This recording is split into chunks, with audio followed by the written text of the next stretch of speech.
Hello, Year 4. Mrs Hobbs here. I hope you're enjoying the extra long Easter holidays. I've been busy practising my ballet dancing and my piano playing. I've tried to do something creative every day, so I've done lots of sewing, knitting and painting.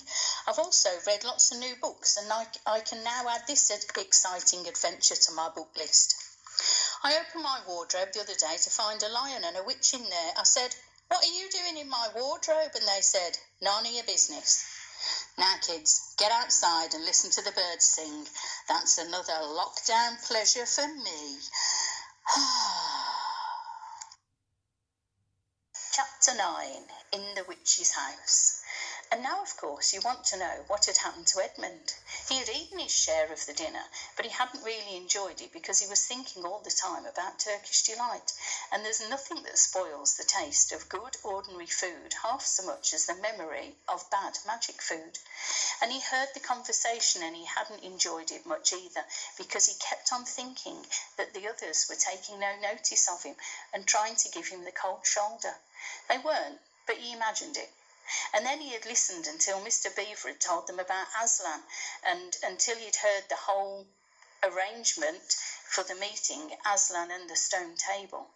It was then that he began very quietly to edge himself under the curtain which hung over the door, for the mention of Aslan gave him a mysterious and horrible feeling, just as it gave the others a mysterious and lovely feeling.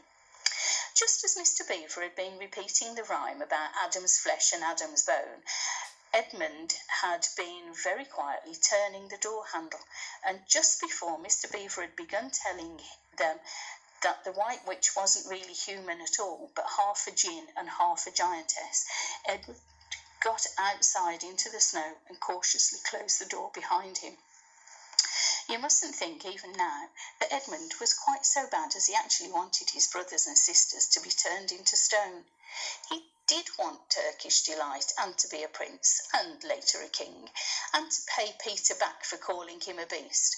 As for what the witch would do with the others, he didn't want her to be particularly nice to them, certainly not to put them in the same level as himself, but he managed to believe, or to pretend he believed, that she wouldn't do anything very bad to them. Because, he said to himself, all these people who say nasty things about her are her enemies, and probably half of it isn't true. She was jolly nice to me anyway, much nicer than they are. I expect she's the rightful queen, really. Anyway, she'll be better than that awful Aslan. At least that was the excuse he made in his own mind for what he was doing. He wasn't a very good excuse, however, for deep down inside him, he really knew that the White Witch was as bad and cruel.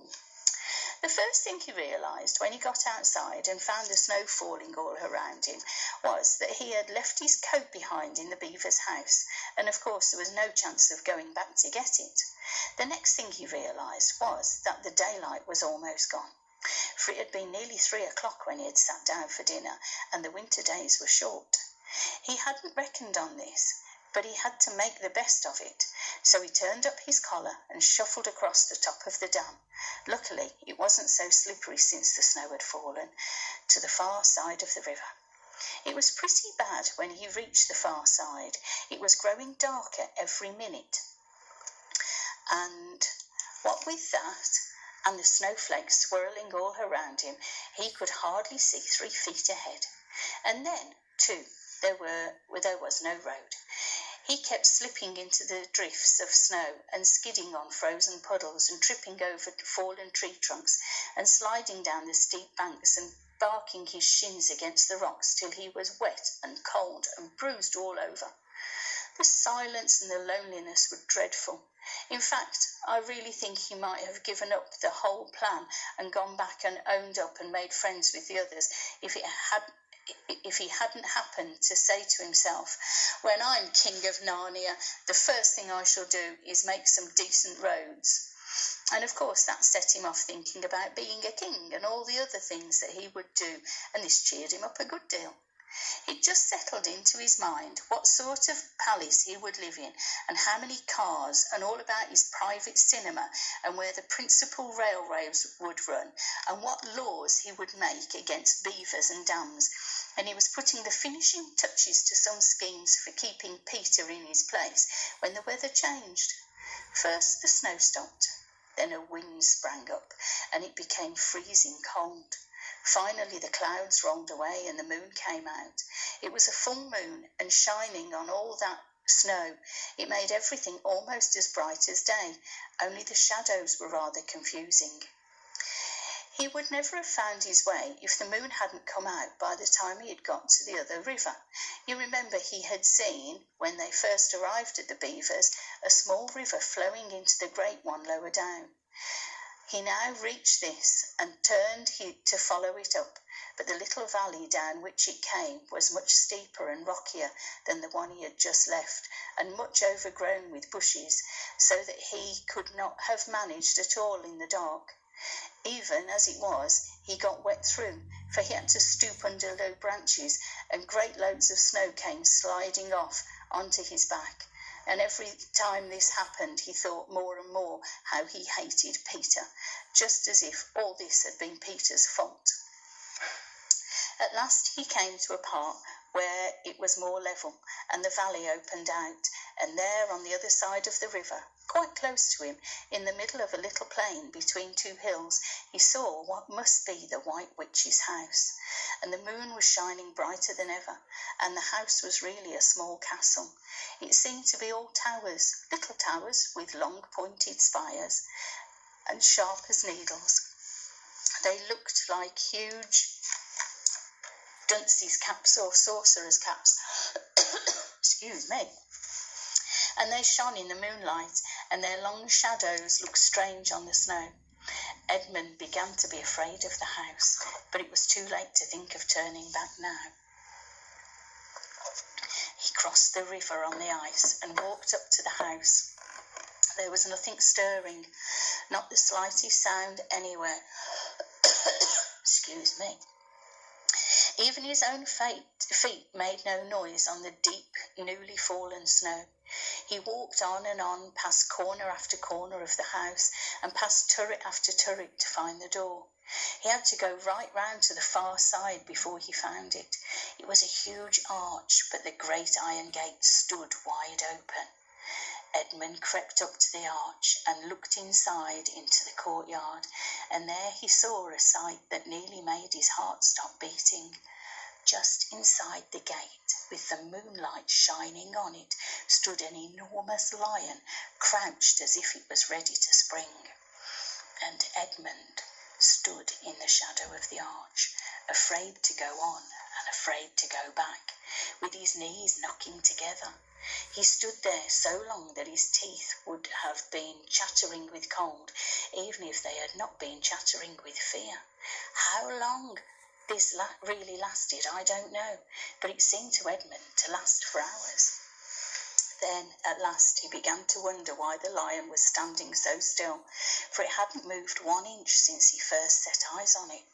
Edmund now ventured a little nearer, still keeping in the shadow of the arch as much as he could.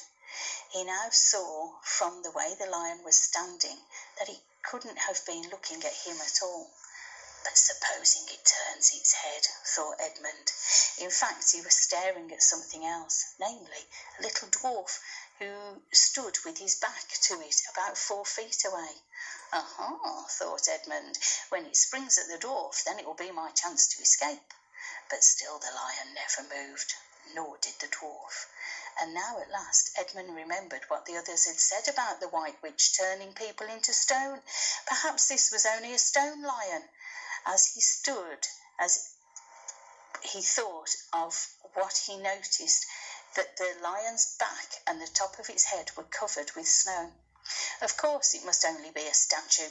No living animal would let itself get covered with snow. Then, very slowly, and with his heart beating as if it would burst, Edmund ventured to go up to the lion. Even now he hardly dared touch it, but at last he put his hand out, and very quickly he did. And it was cold stone. He had been frightened of a mere statue.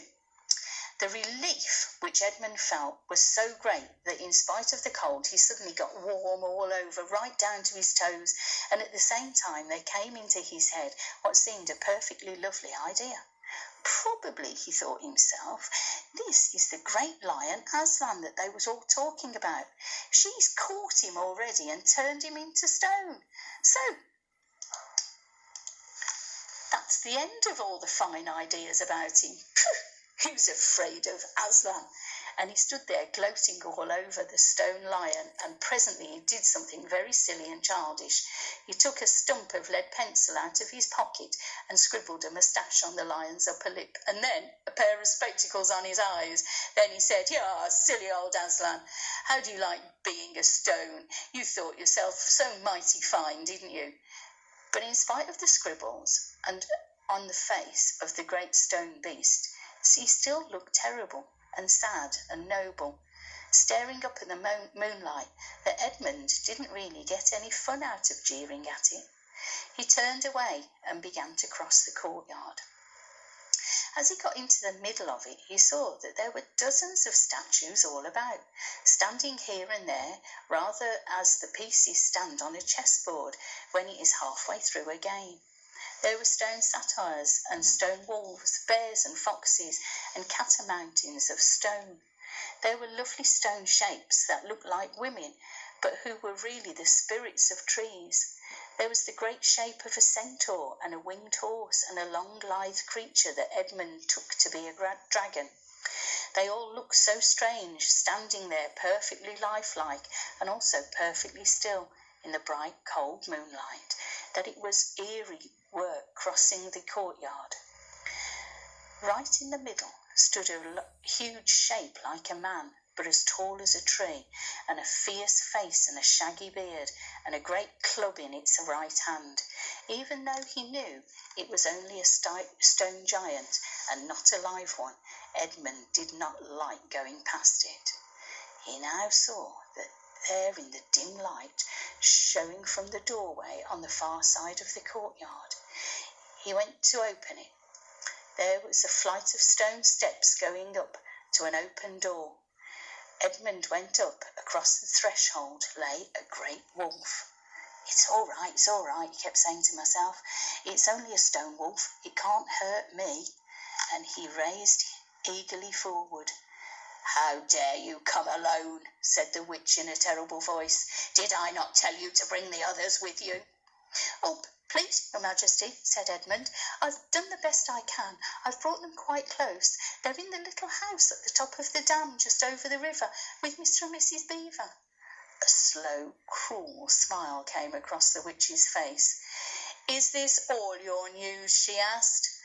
No, Your Majesty, said Edmund, and proceeded to tell her all he had heard before leaving the Beaver's house. What? Aslan, cried the Queen.